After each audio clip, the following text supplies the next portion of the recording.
Hi, welcome to our IDCube Pro tutorial series. My name is Helena, and today I'll be talking about how to use the Spectral Signature Matching Toolbox in IDCube Pro.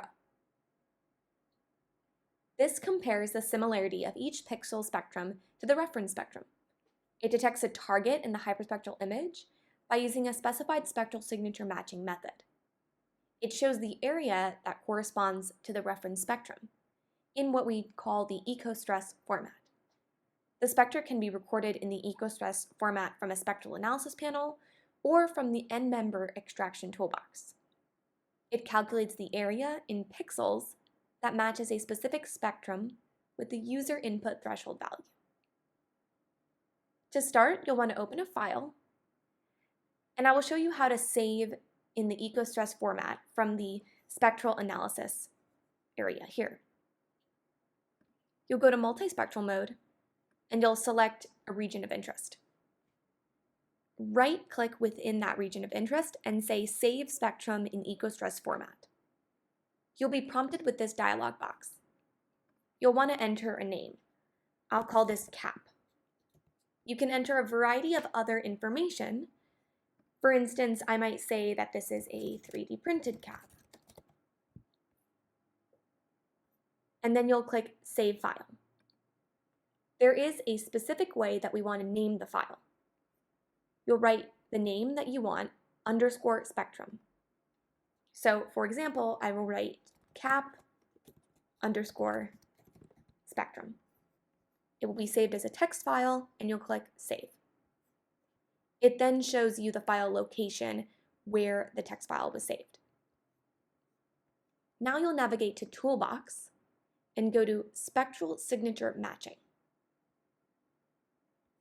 You'll be prompted to then click the Browse button and select the ECOSTRESS format text file. You'll click Load the library, and you'll see that this is that reference spectrum that we chose from the CAP. There are several methods in which you can classify or match the spectrum. Spectral angle mapper, Jeffrey's SIDSAM method, normalized spectral similarity, spectral information divergence, and the SIDSAM method. I'll choose the last option and click Match.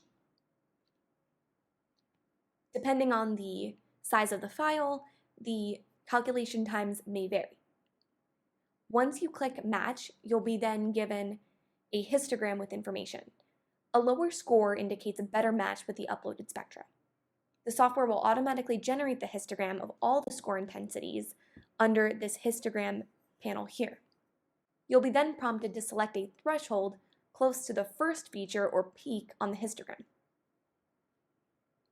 Once you click the threshold and then apply, the orange colored objects are generated overlapping the original image.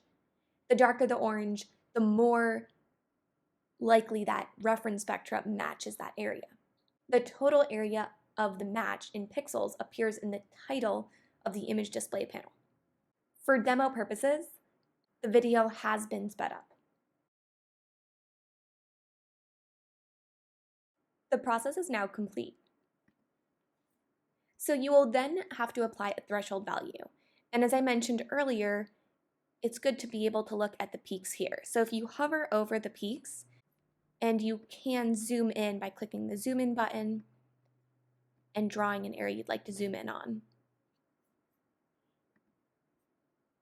So you can choose 8.165 and click apply. And you'll notice that the area of orange, which is the cap that is this reference spectrum, is very much highlighted in the orange compared to other aspects of this image. For more information and references on the different methods that can be used here, visit idcubes.com/documentation.